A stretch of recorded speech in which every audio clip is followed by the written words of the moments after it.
사랑하는 전께 성도 여러분, 한 주간 평안하셨습니까? 또 사모하는 마음으로 예배 자리에 나오신 여러분들에게 하나님의 귀한 은혜가 임하기를 간절히 소망합니다. 어느덧 2024년 또 마지막 주일 예배를 드리는 날이 되었습니다.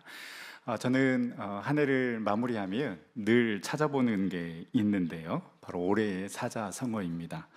올해의 사자성어는 교수신문에서 선정하는 우리나라의 한 해를 상징하는 사자성어인데요, 2001년부터 매년 12월에 연말 기획으로 발표해 오고 있습니다.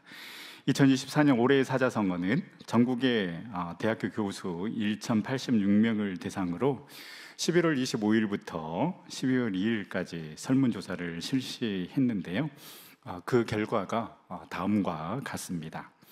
1위가 도량 8호입니다.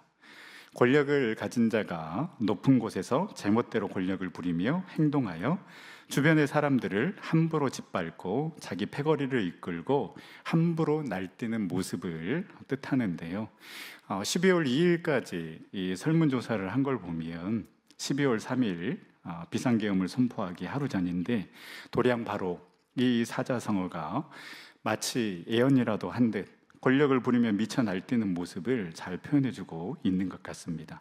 2위가 후한무치, 낯짝이 두꺼워 부끄러움이 없다. 3위가 석서위려, 머리가 크고 유식한 척하는 쥐 한 마리가 나라를 어지럽힌다. 4위가 가정맹오호, 가혹한 정치는 호랑이보다 더 무섭다. 5위가 본립도생, 기본이 서면 나아갈 길이 생긴다라는 말인데요, 한결같이 지금 우리나라의 상황을 너무나도 잘 설명해 주는 사자성어인 것 같습니다. 결국 본립도생, 기본이 서면 나아갈 길이 보인다라는 말처럼 나라의 기본, 즉 모든 권력은 국민으로부터 나온다라는 이 기본을 정치인들이 잘 지키고 기억할 때 우리나라에 나아갈 길이 보일 것입니다. 여러분, 신앙생활도 마찬가지입니다. 신앙의 기본, 예배, 기도, 말씀을 중심으로 우리가 하나님 앞에 나아가 말씀대로 살아가려고 몸부림치고, 또 우리 주님이 지신 그 십자가 나도 지고 나아가면서 사랑하고 용서하고 희생할 때에 우리에게 소망이 있는 것입니다. 바라기는 우리 모두가 다시금 그 신앙의 본질, 신앙의 기본으로 돌아가서 늘 그 새로운 삶을 살아가는, 또 성숙된 삶을 살아가는 우리 전생의 모든 성도님들이 다 될 수 있기를 간절히 소망합니다. 2024년 마지막 주일 예배, 내 손을 내밀라라는 제목으로 은혜를 나누고자 합니다. 오늘 본문은 이 손 마른 사람을 예수님께서 고쳐주신 내용이 기록되어 있습니다. 마태, 마가, 누가복음 이 세 복음서에 기록될 만큼 중요하고 영적 교훈이 그만큼 큰 사건이라고 할 수 있습니다. 누가복음에서는 좀 더 구체적으로 오른손 마른 사람이다라고 이렇게 기록을 하고 있는데요, 이 사람의 이름도 없고 그냥 오른손 마른 사람이라고 부른 것은 유력한 사람이 아닌 정말 지극히 평범한 사람이었다는 것을 말해주고 있습니다. 그렇다면 이 사람에게 임했던 그 은혜와 축복은 무엇인가? 말씀을 묵상하며 또 2025년 다가오는 우리는 또 어떤 마음으로 살아가야 할 것인가를 묵상해 보고자 합니다. 1절 말씀에 보면 예수께서 다시 회당에 들어가시니라고 기록하고 있습니다. 바로 이 다시라는 표현을 우리가 잘 생각해 볼 필요가 있습니다. 이미 2장부터 예수님께서는 금식 논쟁과 안식일에 예수님과 제자들이 그 밀밭 사이를 지나갈 때 제자들이 밀 이삭을 자르는 일을 행하게 되는데요, 이 일로 인하여서 안식일에 왜 이삭을 자르는 일을 하느냐, 예수님과 논쟁이 벌어지게 됩니다. 이처럼 예수님께서는 어디를 가시든지 예수님께 늘 시비를 거는 무리들이 있었습니다. 피곤합니다. 또 피하고 싶었을 텐데 예수님께서는 여전히 늘 그렇듯 다시 회당으로 들어가셨습니다. 왜 회당으로 들어가셨겠습니까? 뻔히 회당에 들어가면 예수님을 반대하고 예수님께 늘 시비를 거는 무리들이 분명히 그 회당에 있을 것을 아시면서도 예수님께서는 다시 회당에 들어가셨습니다. 왜요? 전해야 하기 때문에, 가르쳐야 하기 때문에, 만나야 될 영혼이 있기 때문에 그리고 한 사람이라도 예수님의 말씀을 깨닫고 돌아설 수 있기 때문에 예수님께서는 피하시지 않으셨고 다시 회당으로 들어가심으로 인해서 예수님의 사명을 감당하시는 모습을 보여주고 있습니다. 사랑하는 전성교 성도 여러분, 우리도 다시 일어서야 하고 다시 하나님께 나아가야 하고 다시 사명을 감당해야 합니다. 우리의 힘으로 하는 것 같지만 하나님께서 하십니다. 주님을 위해서 내가 열심히 하겠습니다, 내가 이런 일들을 하겠습니다라고 결단해 놓고 여러 가지 이유로 포기해버렸던 일들이 있습니까? 또 혹 잠시 미뤄뒀던 일들이 있습니까? 못해요? 힘들어요? 이제는 지쳤어요가 아니라 예수님께서 그 뻔히 예수님을 힘들게 하고 괴롭게 할 자들이 회당에 있는 것을 아시면서도 다시 회당으로 들어가셨던 것처럼 저와 여러분들도 다시 일어나서 하나님께서 우리에게 그 맡겨주신 귀한 사명을 감당하며 나아가는 우리 전세계 모든 성도님들이 다 될 수 있기를 간절히 소망합니다. 다음은 이 손 마른 사람에 대해서 한번 생각해 볼 필요가 있는데요, 예수님께서 회당에 들어가셨는데 거기에 누가 있었습니까? 손 마른 사람이 거기에 있었다라고 기록하고 있습니다. 신약 외경 중에 히브리인의 복음이라는 책이 있습니다. 거기에는 좀 더 자세히 기록이 되어 있는데요, 이 손 마른 사람은 본래 석수였다고 합니다. 그런데 손이 말라버린 것입니다. 신경이 죽고 움직일 수 없게 되어서 결국 석수일을 할 수 없게 되고 구걸해서 생계를 유지해야만 하는 가련한 신세가 되었습니다. 그런데 중요한 것은 회당으로 나왔다는 것이고 그 회당의 자리에 있었다라는 것입니다. 분명 예수님이 오신다라는 소문을 들었을 것입니다. 이 손 마른 사람은 자신의 신세를 한탄하며 뭐 어쩔 수 없지, 이제 이렇게 살아가야지, 이러한 마음을 가졌다라면 그는 평생 손 마른 사람으로 살아갔을 것입니다. 그러나 이 손 마른 사람은 일어났습니다. 은혜의 자리를 사모했습니다. 은혜의 자리에 있어야 은혜를 받을 수 있고 은혜의 자리로 나와야 기적을 경험할 수가 있는 것입니다. 스펜서 존슨이 지은 누가 내 치즈를 옮겼을까라는 책을 여러분 읽어보셨을 것입니다. 변화와 도전에 대한 심오한 진리를 가르쳐주고 있는 책이라고 할 수 있는데요, 여러분 치즈가 없어졌으면 어떻게 해야 합니까? 다른 곳으로 찾으러 가야 하지 않겠습니까? 이 책에 나오는 스니프와 스컬이라는 생쥐는 이미 치즈가 점점 없어지고 있다는 것을 알고 거기에 안주하지 않고 더 많은 치즈가 있는 곳을 찾으러 나섭니다. 그런데 꼬마 인간 햄과 허는 계속 그 자리에 머물러 있습니다. 그러면서 그럴 리가 없다라고, 이럴 수가 없다라고, 왜 우리에게 이런 일들이 일어나는 거야? 그나마 허는 현실을 인식하고 그곳을 떠나 다른 곳으로 찾아 나섭니다. 그런데 햄은 나는 이곳이 좋다고, 다른 곳은 위험할 수도 있다라고 그러면서 계속 없어져 버린 창고만 붙잡고 있는 것입니다. 어디엔가 또 다른 치즈가 숨겨져 있을 거라면서 그 자리를 계속 맴돌고 있는 모습이 나옵니다.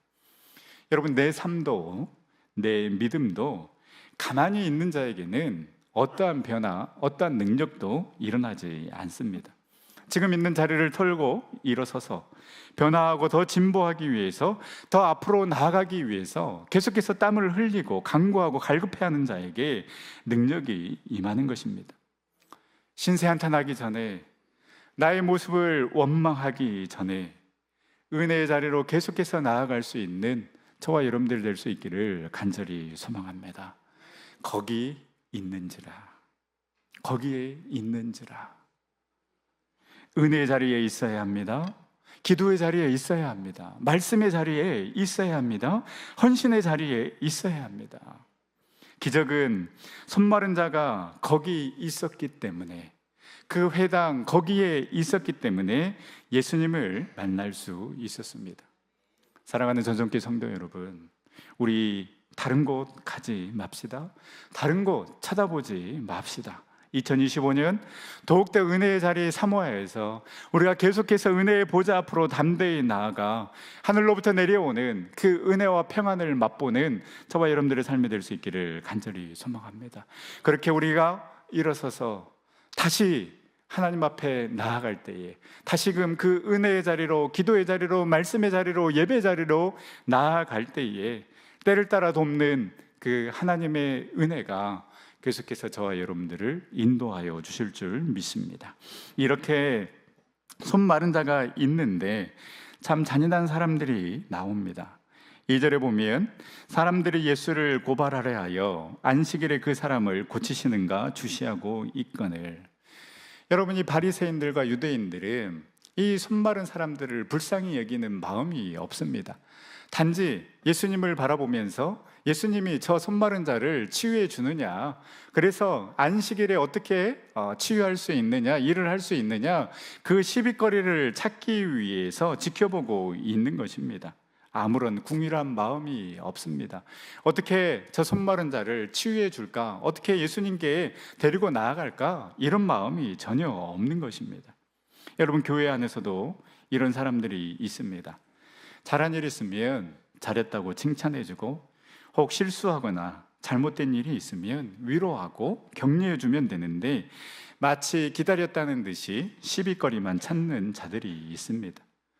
여러분, 사랑이 사람을 변화시키고 일으켜 세우는 것이지 비난과 지적은 결코 사람을 살리지 못합니다. 우리 전성교회가 비난하고 지적하며 시비거리가 넘치는 교회가 아니라 사랑과 긍휼의 마음으로 외로운 자들, 지쳐있는 자들, 아픔 가운데 있는 자들, 넘어진 자들을 일으켜 세우는 우리 전성교회, 또 우리 전생의 모든 성도님들이 다 될 수 있기를 간절히 소망합니다. 예수님께서 어떻게 하십니까? 3절 말씀에 이 손 마른 자를 보시면서 한 가운데에 일어서라 라고 하십니다. 지금 있는 장소에서 이 손 마른 자가 앉아있는 그 장소에서 일어서라고 하는 것이 아니라 한 가운데로 나와서 일어서라 라고 말씀하고 계십니다. 너는 완전하게 다 나았으니 한 가운데 나오라 라는 것이 아닙니다. 아직도 그의 손은 회복되지 않았고 완전해지지 않았습니다. 그러나 예수님은 그에게 너는 이 많은 사람들 한 가운데 일어나 서라 라고 말씀하십니다. 두 가지 의미가 있습니다.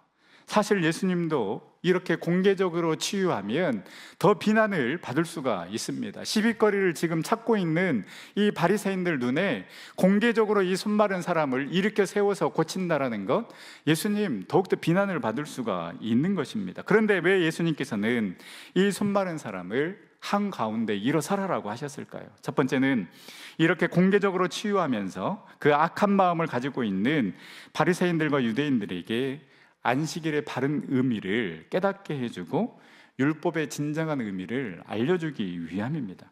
예수님께서 바로 말씀하십니다. 4절에 보면 안식일에 선을 행하는 것과 악을 행하는 것, 생명을 구하는 것과 죽이는 것 어느 것이 옳으냐 물으시면서 그들 마음 가운데 있는 완악함을 탄식하십니다.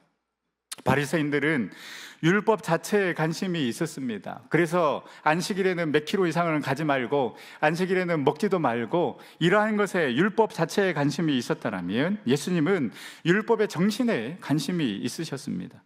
바리새인들은 율법을 정죄하고 판단하는 데 사용했지만 율법의 완성이신 예수님은 사랑하고 살리는 데 이 율법을 사용하셨습니다. 두 번째, 이 손 마른 자를 생각하는 마음이 있었기 때문에 가운데로 나오라고 하신 것입니다.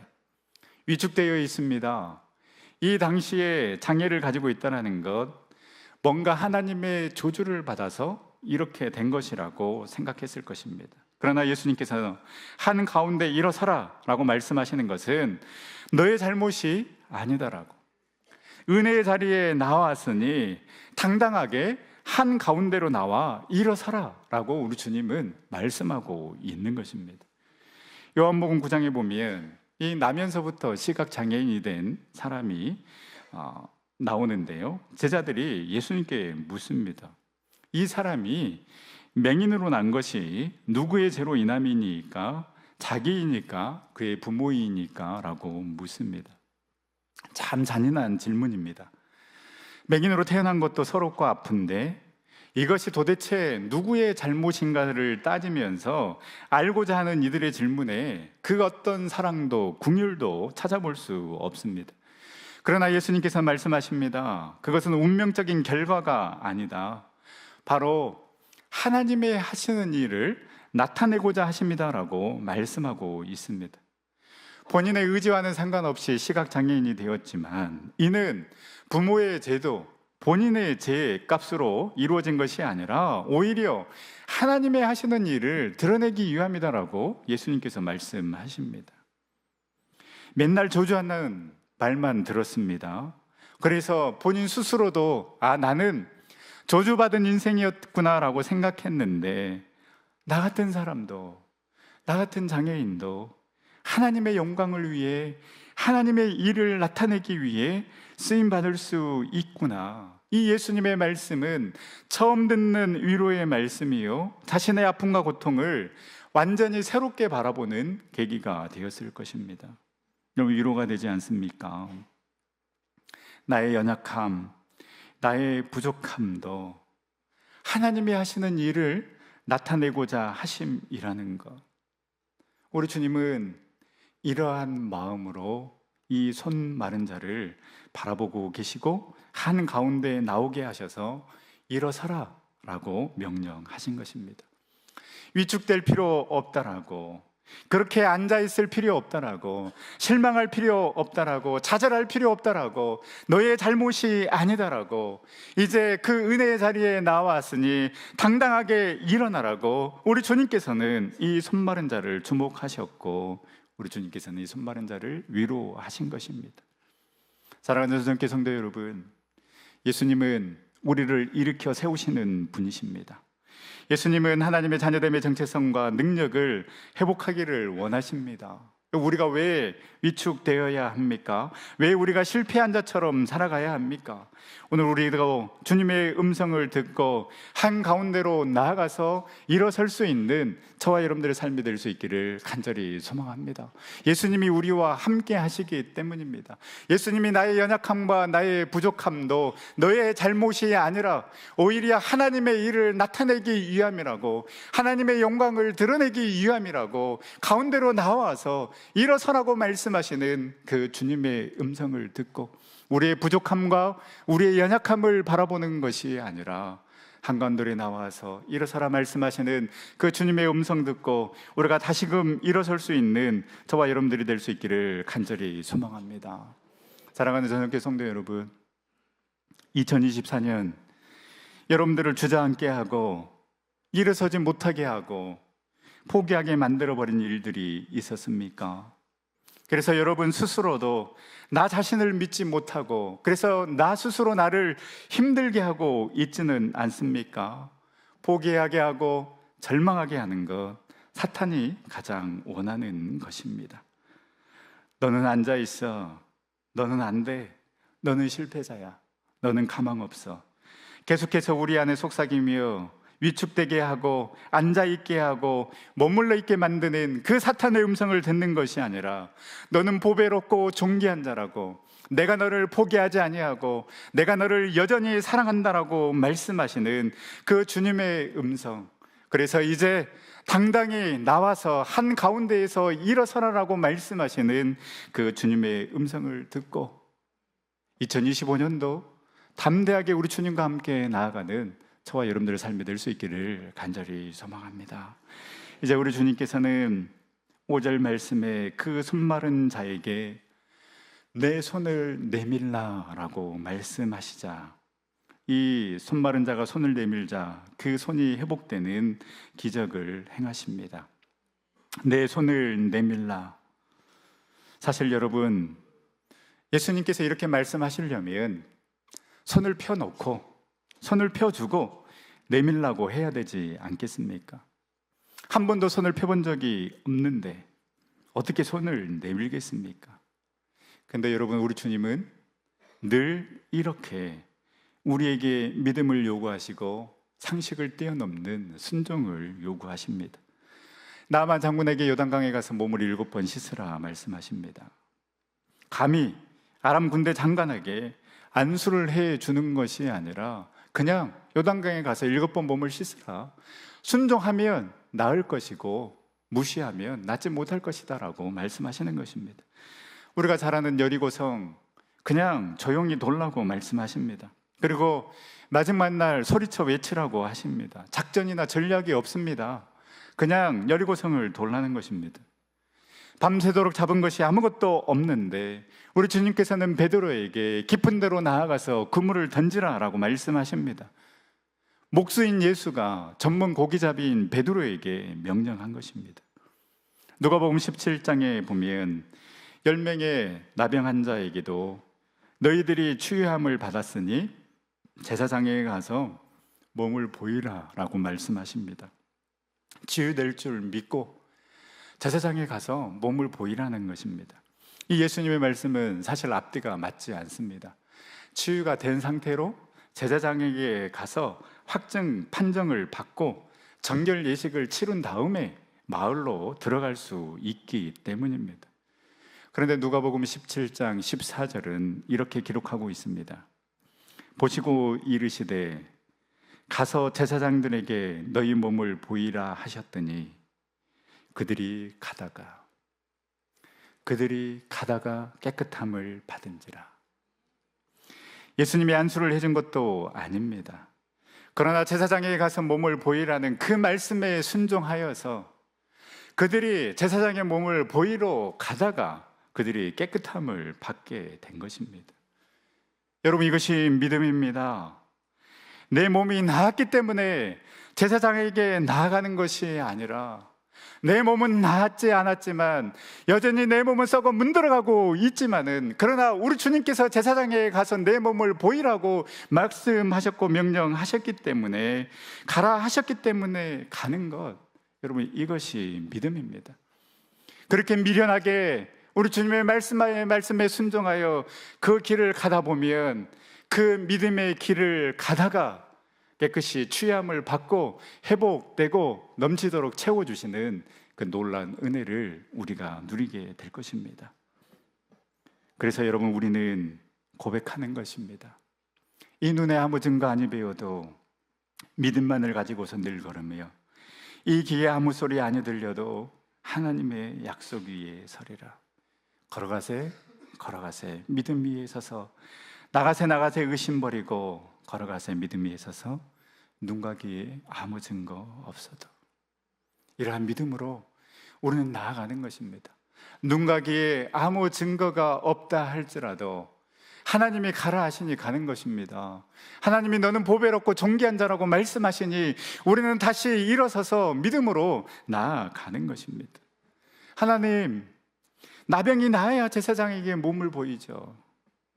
하나님, 손을 펴주셔야 손을 내밀죠. 하나님, 채워주셔야 내가 주님께 드리죠. 하나님, 내가 원하는 것 이뤄주셔야 내가 봉사하고 섬길 것 아니겠습니까? 우리가 언제까지 조건 달고 우리 주님 믿어야 하겠습니까? 우리 주님은 이미 전부를 주셨습니다. 그 예수 그리스도를 우리에게 보내주심으로 말미암아 우리에게 놀라운 사랑을 이미 확증하셨습니다. 이제 우리는 그 예수 그리스도를 믿고 우리를 향한 그 놀라운 뜻과 계획을 가지고 계시는 분을 믿고 우리의 손을 내밀어 우리의 주님 손 붙잡으면 되는 것입니다. 2025년 우리가 원하는 세상 오지 않을 수 있습니다. 2025년 여전히 내가 그토록 바라던 일들 일어나지 않을 수도 있습니다. 내 계획대로 되지 않고 내 뜻대로 되지 않아도 이제 의심하지 아니하고 더 놀라운 뜻과 계획을 가지고 계시는 그 주님을 신뢰하며 우리 다시 일어서서 그 자리, 은혜의 자리, 말씀의 자리, 예배의 자리로 계속해서 나아가는 저와 여러분들 될 수 있기를 간절히 소망합니다.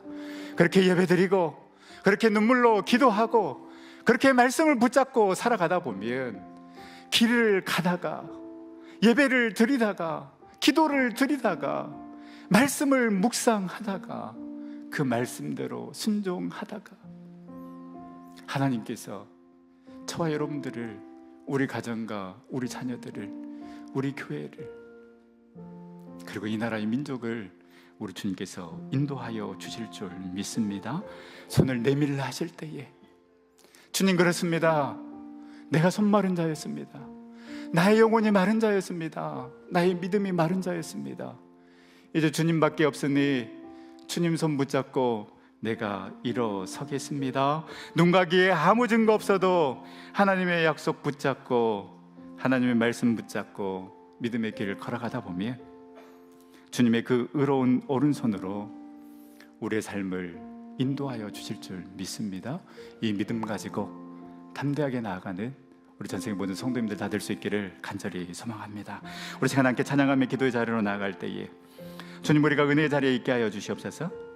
그 은혜의 자리 한가운데 일어서라고 말씀하시는 그 음성 듣고 담대하게 나가게 하여 주시고, 손을 내밀라고 말씀하시는 그 주님의 음성에 순종하여 손 내밀고 우리 주님 손 붙잡고 담대하게 나아가는 우리 삶 되게 하여 주시옵소서. 우리 함께 찬양하며 기도의 자리로 나가도록 하겠습니다.